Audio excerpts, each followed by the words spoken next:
وادی کے مختلف اضلاع میں روز بروز ماہی پروری یا مچھلی پالن کا شعبہ ترقی کر رہا ہے۔ اننت ناگ ضلع میں بھی ماہی پروری شعبہ میں کافی بہتری آئی ہے۔ گزشتہ ایک برس کے دوران ضلع کے مختلف مچھلی فارموں میں 500 ٹن مچھلیوں کی پیداوار درج کی گئی۔ پیش ہے ایک رپورٹ۔ ندیوں اور چشموں کے ضلع اننت ناگ میں گزشتہ کئی برسوں سے مچھلی فارموں کی تعداد میں کافی اضافہ ہو رہا ہے اور اس طرح ماہی پروری شعبے میں کافی بہتری آ رہی ہے۔ دفتری ریکارڈ کے مطابق ضلع میں گزشتہ ایک برس کے دوران 500 ٹن مچھلیوں کی پیداوار ہوئی ہے۔ اس سب سے ضلع میں مچھلیوں کی پیداوار کو بڑھانے، روزگار پیدا کرنے اور پائیدار ماہی پروری کی ترقی کو فروغ دینے کو تقویت ملی ہے۔ Assistant director fisheries Anant Nag Shabbir Ahmad Shabbir نے ڈی ڈی نیوز سری نگر سے بات کرتے ہوئے کہا کہ ماہی پروری میں کاروبار کی حوصلہ افزائی کے لیے محکمے نے 376 مچھلی فارموں کا اندراج کیا ہے، جس سے اس شعبے میں منظم ترقی کو یقینی بنایا گیا ہے۔ ڈسٹرکٹ اننت ناگ میں لگ بھگ ہم نے 350 کے قریب جو یونٹس ہے ٹراؤٹ فش کے، وہ ہم نے ڈفرینٹ سکیمز میں قائم کیے ہیں۔ تو ہمارا اس میں مدعا اور مقصد یہی ہے کہ جو ہمارے ایجوکیٹڈ ان ایمپلائڈ یوتھ ہے وہ اس کو as a sustainable economic venture adopt کر کے لے چلے۔ تو آج تک جو ہماری یہاں پہ پروڈکشن ہے وہ لگ بھگ 500 میٹرک ٹن کے قریب ہے۔ محکمے کی مالی امداد نے بہت سے چھوٹے پیمانے پر مچھلی پالنے والوں کو اپنے بنیادی ڈھانچے کو بہتر بنانے اور بہتر پیداوار کے لیے جدید تکنیکوں کو اپنانے میں مدد کی ہے۔ اس کام سے وابستہ افراد کافی خوش اور مطمئن ہیں۔ ان کے مطابق محکمے کی مدد اور سبسڈی سے ہی وہ اس کام کو کر پاتے ہیں اور اس میں وسعت بھی دے رہے ہیں۔ انہوں نے محکمے کا اس مدد و اعانت کے لیے شکریہ ادا کیا ہے۔ PMMSY ایک سینٹرلائزڈ اسکیم آ جاتی ہے جہاں سے گورنمنٹ فائنینشیل اسسٹنس اور ہینڈ ہولڈنگ کرتی ہے ان جیسے یونٹس کی۔ تو ہم نے ایک اپلیکیشن لکھی جس میں ہم نے اپلائی کیا 5 اور 6 ڈفرینٹ یونٹس کے لیے، اور الحمدللہ ہمیں اسی سیزن میں وہ دونوں چیزیں ملی۔ وادی میں زیادہ سے زیادہ مچھلی فارموں کو قائم کرنے کے لیے محکمے کی کوششوں نے دیہی علاقوں میں روزگار کے مواقع بڑھانے میں بھی اہم کردار ادا کیا ہے۔ اننت ناگ میں مچھلی فارموں سے روزگار کما رہے سینکڑوں افراد اس بات کا ثبوت ہے۔ ہمارا جو سارے یہ یونٹ ہے یہ سسٹینیبل ہے، سسٹینیبل ان اے وے کہ ان کے پاس ہر فیسلٹی اویلیبل ہے، چاہے وہ فیڈ کا ہو چاہے وہ سیڈ کا ہو۔ ریگارڈنگ جو سکیمز ہمارے پاس ان ہینڈ ہے، تو ہمارے پاس جو the biggest scheme is holistic agriculture development programme, جو ہمارے آنریبل چیف سیکرٹری صاحب کی صدارت میں چل رہا ہے، جو who has conceived this whole for the agriculture and the allied sectors۔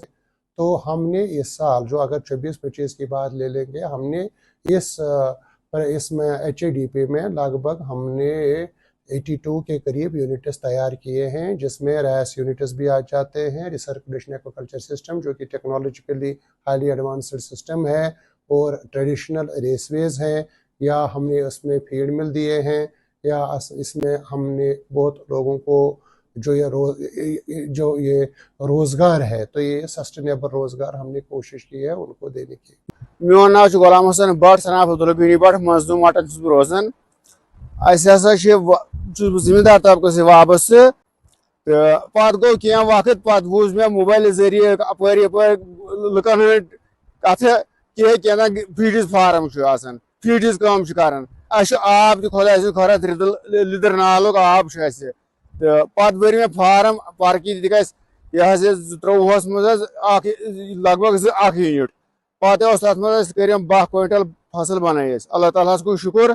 تہٕ یِہُس تِکیٛازِ 23-24 منٛز 3 یونٹ بیٚیہِ 4 یونٹ چھِ ونکیٚس اسہِ 4 نفرن ہٕنٛدۍ، اسہِ چھُ ونکیٚس روزگارٕے یُتُے، مےٚ چھِ چاروایَن سۭتی وابستگی، زٔمیٖنس سۭتی وابستگی، تہٕ بچہِ 4 چھِ مےٚ، ونکیٚس چھِ أسۍ أتھۍ پٮ۪ٹھ تھوڑا بہت مدد پکناوان، تہٕ گورمنٹ دیُت اتھ کینٛہہ مدد اسہِ یِمن تِمن پزِ ہا تہِ دِتُکھ، تہٕ اللہ تعالیٰ ہس کُن شُکر تہٕ شُکر، لاکھ لاکھ شُکر۔